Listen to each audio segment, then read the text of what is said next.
नमस्कार, मेरा नाम है किरण और मैं आप लोगों का स्वागत करती हूँ टेक्स्ट बुक सुपर कोचिंग के ऊपर। तो जो भी विद्यार्थी बिहार के अंदर असिस्टेंट प्रोफेसर बनने का सपना देख रहे थे और जो भी बिहार के छात्र हैं जो इतने लंबे समय से इंतजार कर रहे थे कि भैया बिहार के अंदर ये असिस्टेंट प्रोफेसर की वैकेंसीज कब आएगी।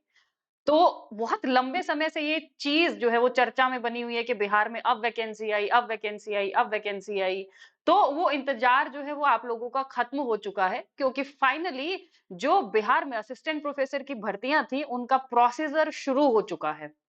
और बिहार में जो हाल ही में आपकी अभी यूपीएससी में, एचपीएससी में, आरपीएससी में, एमपी में जितनी भी असिस्टेंट प्रोफेसर की भर्तियां हुई हैं, उनमें सबसे बड़ी वैकेंसियां, सबसे बड़ा नंबर बिहार राज्य आप लोगों को देने जा रहा है। 6000 पोस्ट के ऊपर ये वैकेंसी जो है वो होने वाली है। तो छोटा नंबर नहीं है ये, और ये वैकेंसीज जो भर्ती इन पे इनके ऊपर कराई जाएगी वो नए नियमों के अनुसार, ये भर्तियां जो है वो ये बम्पर वैकेंसी, इन पे बहाली नए नियमों के अनुसार कराई जाएगी। तो आज के इस सेशन के अंदर मैं आप लोगों को इसका सिलेबस क्या रहने वाला, एग्जाम पैटर्न में क्या बदलाव रहेगा, एलिजिबिलिटी क्या रहेगी, और इसका नया जो ये नया नियम बदलाव हुआ है इसमें क्या सिलेबस, क्या पाठ्यक्रम आप लोगों का रहेगा जिसके ऊपर आपको फोकस करना चाहिए, उन सभी के बारे में मैं आपको इस वीडियो के अंदर बताऊंगी। तो आगे बढ़ने से पहले एक बार तो चैनल को जरूर से सब्सक्राइब कर लीजिए, क्योंकि ऐसे ही इंपॉर्टेंट वीडियोस नोटिफिकेशन जो आपकी सतर्कता के लिए जरूरी है वो इसी चैनल पे आपको मिलती हैं। तो भैया देखो, आप भी अगर वो विद्यार्थी हो जो अभी तक अलसाए बैठे हुए हो, ये सोच रहे हो कि भैया बेट का एग्जाम होगा, फिर उसके बाद कहीं असिस्टेंट प्रोफेसर का नोटिफिकेशन आएगा, पाठ्यक्रम को लेके आपको स्पष्टता दी जाएगी और उसके बाद कहीं जाके आप अपनी तैयारी को शुरू करोगे, तो मैं आपको एक बात बता देती हूँ कि भैया फिर तो आपका एग्जाम जो है वो हो चुका क्रैक। क्योंकि ये परिस्थिति है करो या मरो वाली, यानी कि आप बिहार राज्य को जानते हैं कि कितने वर्षों के बाद ये वैकेंसी जो है वो आने वाली है। अभी तक पहले वाली जो साइकिल थी उसकी भी वैकेंसीज पूरी, हालांकि भर्ती उन पे हुई नहीं है। तो अब जब ये नोटिफिकेशन नया आएगा तो इसके बाद देख के चलिए, आप जानते हैं अच्छी तरह से बिहार और बिहार की परिस्थिति को कि कितने वर्षों के बाद फिर ये नोटिफिकेशन आएगा। ऐसा ना हो कि आपकी उम्र निकल जाए और फिर जो है वो हाथ हाथ मलते रह जाओ। तो आपको अगर ये अपना सपना पूरा करना है तो और विद्यार्थियों से आपको 2 कदम आगे रहना पड़ेगा, क्योंकि भैया देखिए ये पहले बिहार पब्लिक सर्विस कमीशन कराता था ये एग्जाम या फिर ये भर्तियां। अब उसको लेकर के नया जो है वो आयोग बन चुका है, बिहार राज्य विश्वविद्यालय सेवा आयोग, Bihar state university service commission. प्रक्रिया शुरू हो चुकी है, औपचारिकताएं उसकी धीरे धीरे पूरी की जा रही है। तो जो ये आपकी अभी नई भर्तियां आनी है, ये आपकी लगभग मान के चलिए कि 6000, 5000 से ज्यादा और 6000 के आसपास आपकी वैकेंसियां निकलेंगी असिस्टेंट प्रोफेसर की, जो कि नए नियमों के आधार पे जिनकी प्रक्रिया कराई जाएगी। तो पहले बेसिकली आपकी जो परीक्षा होती थी बिहार में, ये पहली बार होने जा रहा है कि जो लिखित परीक्षा के आधार पे आपकी भर्तियां होंगी। बिहार में पहले ऐसे नहीं होता था, जो बिहार के छात्र हैं शायद वो जानते भी होंगे इस चीज को, कि पहले आपका 115 नंबर का आधार पे ये भर्तियां होती थी। वो कैसे होती थी, 100 नंबर जो है वो आपके साक्षात्कार के या आप इंटरव्यू के मान के चलिए, ठीक है, और 15 नंबर जो है वो आपके रहते थे एकेडमिक परफॉर्मेंस के, यानी कि जितनी भी आपकी डिग्रियां हैं, आपके बीए में, एमए में जो भी मार्क्स हैं उसके आधार पे। तो जो 2020 के अंदर जो नोटिफिकेशन आया था उसमें अभी तक 4 ही विषयों पे, हिस्ट्री, कॉमर्स, बॉटनी, जूलॉजी, जिसकी प्रक्रियाएं पूरी नहीं हुई हैं। तो आयोग से भैया ये खबर आ रही है कि जैसे ही इन 4 विषयों की प्रक्रिया पूरी हो जाएगी या इनके ऊपर भी जो है वो असिस्टेंट प्रोफेसर की नियुक्ति हो जाएगी, तुरंत उसके बाद ही आपकी ये नई प्रक्रियाएं जो 6000 पदों के ऊपर होनी है, ये प्रक्रिया शुरू करा दी जाएगी और वो नए नियमों के हिसाब से होगी। तो देखिए जून के अंदर ये एक पहले भी नोटिफिकेशन ये आया था, तो ये जून में जो नोटिफिकेशन आया था इसके अंदर बोला गया था कि भैया जो आपका लिखित परीक्षा का पैटर्न रहना है वो किस तरीके का रहेगा। तो पहले 115 की जगह पे बोला गया कि अब 100 मार्क्स का जो है वो आपका क्राइटेरिया रहेगा, जिसमें से 80% आपका रहेगा लिखित एग्जाम, यानी कि आपका रिटर्न एग्जाम। 10% रहेगा आपका एकेडमिक परफॉर्मेंस, यानी कि आपका अनुभव जितना भी है, आपने कहीं पे पढ़ाया हुआ या आपका एकेडमिक जो भी स्कोर रहा है उसको डिवाइड किया जाएगा, और 10% जो है वो आपका रहेगा साक्षात्कार के आधार पे। तो अब जो है वो इसमें कुछ फिर से जो मैंने आपको कहा कि भैया लोक भवन से ये खबर आ रही है कि इसके ऊपर समिति जो है वो बैठा दी गई है। अलग-अलग यूनिवर्सिटी के 3 वाइस चांसलर की 3 मेंबर ये कमेटी बैठाई गई है, जो ये डिसाइड करेगी कि जो आपका ये लिखित परीक्षा का पैटर्न चेंज होगा, इसके अंदर क्या-क्या बदलाव किए जाने या क्या इसका क्राइटेरिया रहेगा। तो उस कमेटी ने उस सदस्यता जो 3 सदस्यीय समिति बनी है, उन्होंने जो ड्राफ्ट रखा है, उसके अंदर फाइनली ये प्रपोज किया गया है कि 100 नंबर को आप किस तरीके से विभाजित करेंगे। तो 80% जो है वो आपका लिखित परीक्षा रहेगा। मैं बार-बार बोल रही हूँ, बिहार में ये पहले नहीं होता था। पहली बार इतनी बड़ी वैकेंसी और पहली बार इन नए नियमों के हिसाब से ये वैकेंसी होने जा रही है। आप जो है वो नाम बदल दीजिएगा कि अगर ये परीक्षा रिटन के हिसाब से या रिटन पैटर्न के आधार पे अगर नहीं होगी तो। क्योंकि अभी हाल ही में HPSC, RPSC, UPSC, MPSC, JKPSC जहां पे भी ये इस तरीके के असिस्टेंट प्रोफेसर की वैकेंसीज आई हैं, हर जगह पे लिखित परीक्षा के आधार पे ही भर्तियां कराई गई। तो ये नई बॉडी बनाने का आधार या इसका एक लक्ष्य यही था कि इस एग्जाम या परीक्षा का जो पैटर्न है, प्रक्रिया है, उसमें कुछ ना कुछ बदलाव किया जाएगा। तो अभी आपका ये लिखित परीक्षा जो है वो 80%, 12% आपके साक्षात्कार या इंटरव्यू के मार्क्स रहेंगे और 8% जो है वो आपके अनुभव के मार्क्स जो है वो रहेंगे। उसके बाद आ जाते हैं कि भैया एलिजिबिलिटी इसके अंदर क्या रहेगी, कौन विद्यार्थी जो है ये एग्जाम दे पाएंगे या कौन नहीं दे पाएंगे। देखिए, पूरे पिछले गत वर्ष से जो है ये आप सुनते ही आ रहे होंगे कि अभी बिहार में चुनाव होंगे, बेट का एग्जाम होगा, उसके बाद ये वैकेंसीज आएंगी। तो देखिए, ये जो है वो अभी कुल के जो आपके वाइस चांसलर रहते हैं, इनकी एक जो है वो बैठक हुई है, जिसमें ये डिसाइड हुआ, ये सुनिश्चित हुआ है कि अभी जो ये नई प्रक्रिया या ये नई जो भर्तियां कराई जाएंगी, ये आपकी यूजीसी की न्यूनतम आवश्यकताओं को पूरा करने वाले आवेदकों के आधार पे ही कराई जाएंगी। यानी कि जिनका नेट एग्जाम क्लियर है, जिनका पीएचडी का एग्जाम क्लियर है, उनको भी रिटन एग्जाम देना पड़ेगा। और ऐसा कहा जा रहा है कि जैसे ही ये पुराने 4 विषयों के ऊपर भर्तियां रहती हैं, ये पूरी हो जाएंगी, तुरंत आपका, क्योंकि अभी जो विश्वविद्यालय हैं, जो कॉलेजेस हैं, उनसे एप्लीकेशन मांगा गया है कि भैया आप बताइए आपके यहाँ पे कितने पद रिक्त हैं, कितने पद खाली हैं।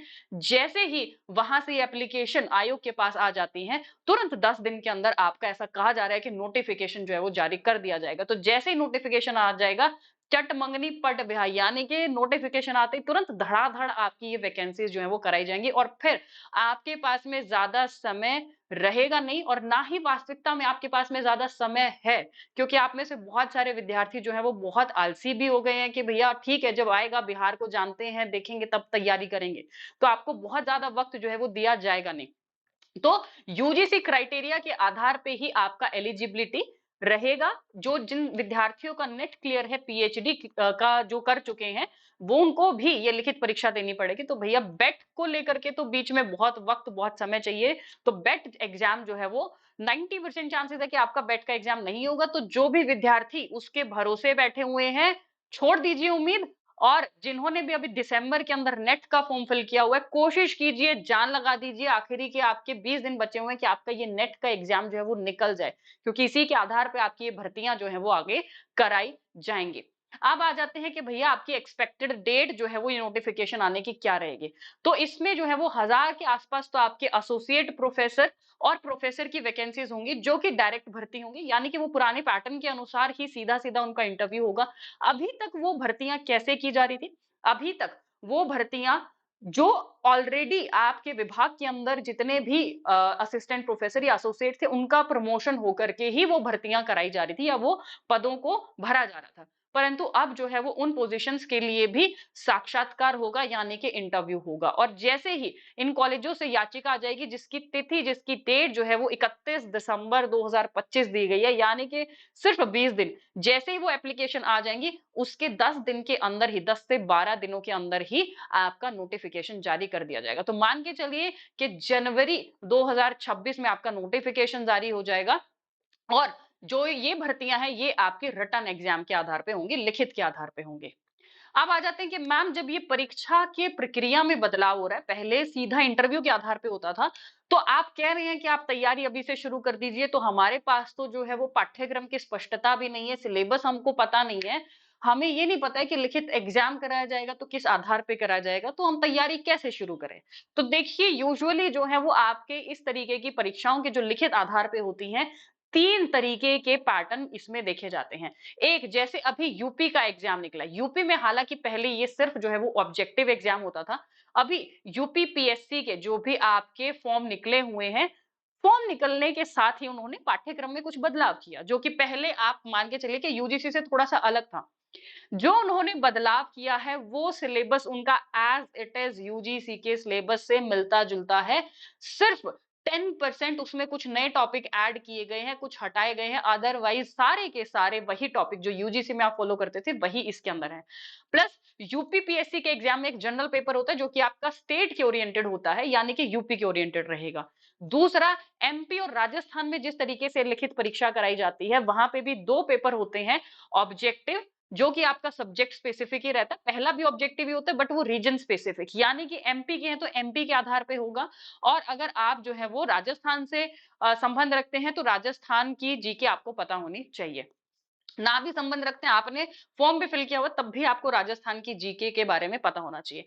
एक है अभी जो हरियाणा के अंदर जिस तरीके का एग्जाम हुआ है, हरियाणा में कोई रीजन स्पेसिफिक पेपर नहीं हुआ है, वहां पे आपका सब्जेक्ट यानी कि विषय आधारित पेपर हुआ है, परंतु वहां पे सब्जेक्टिव और ऑब्जेक्टिव दोनों पेपर हुए हैं।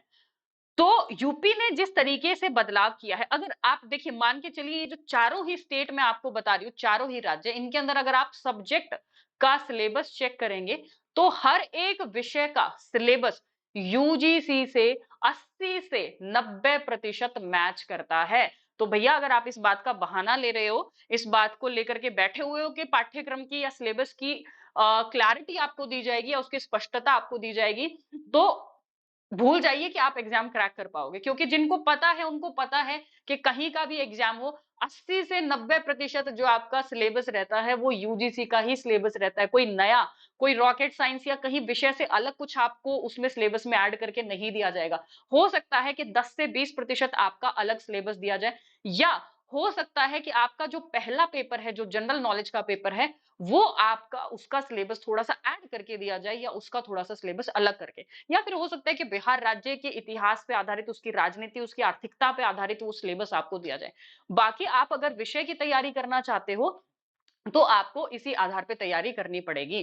तो आप ये मान के चलिए कि जितने भी राज्य मैंने आपको बताए हैं, सभी में एक ही तरीके का सिलेबस फॉलो किया जाता है, और वो क्या क्राइटेरिया, अगर आप अपनी तैयारी शुरू करना चाहते हो, वो है यूजीसी का सिलेबस। तो आप उसको उठाइए, उसको आधार बनाइए, क्योंकि जैसा मैं बार-बार बोल रही हूँ, ये पहली बार होने जा रहा है। इतना वक्त नोटिफिकेशन आने के बाद में इस नई बॉडी के पास भी नहीं होगा कि पहले सिलेबस को ड्राफ्ट करेंगे, उसके बाद में उसको बनाएंगे।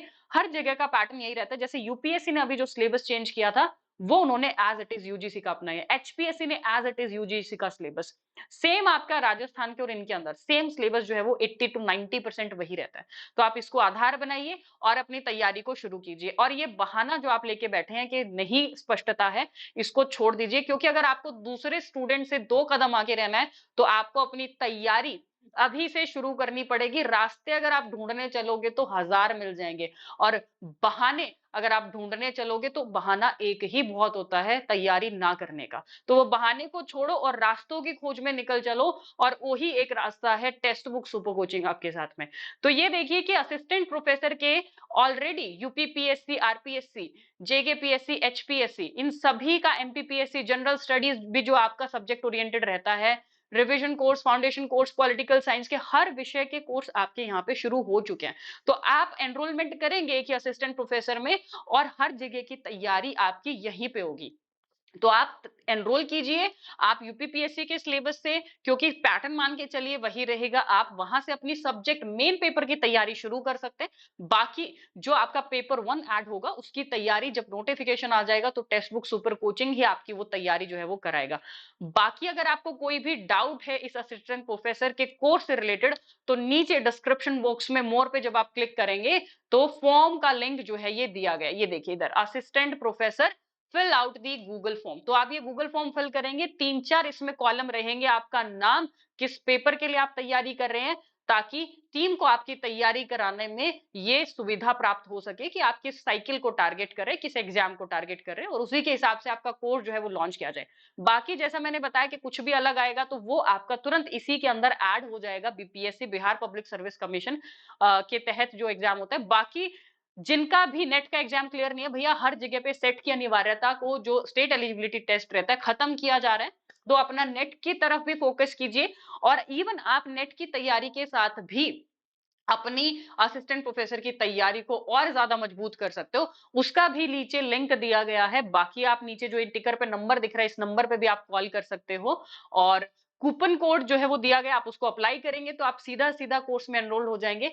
बाकी टेक्स्ट बुक सुपर कोचिंग के साथ में, जैसा मैंने कहा, जुड़े रहिए। यहाँ पे आपको आपकी गाइडेंस, आपके भविष्य के लिए जो चीजें जरूरी है, अनिवार्य हैं, वही गाइडेंस आपको दी जाती है, विषय पे आधारित भी, और जो जनरल आपको अवेयरनेस होनी चाहिए, सतर्कता होनी चाहिए, वो भी आपको इसी चैनल पे प्रोवाइड कराई जाती है। बाकी आप मेरे बाकी जानकारी के लिए टेलीग्राम चैनल को भी ज्वाइन कर सकते हैं। किरण मैम टेक्स्ट बुक ये चैनल रहा, ये आप क्यूआर कोड से भी ज्वाइन कर सकते हैं। और बाकी राजनीतिक विज्ञान के विद्यार्थियों के लिए ये मेरे यूट्यूब क्लासेस की टाइमिंग है, Tuesday Thursday Saturday. Master class 7 बजे होती है ट्यूसडे थर्सडे सैटरडे को।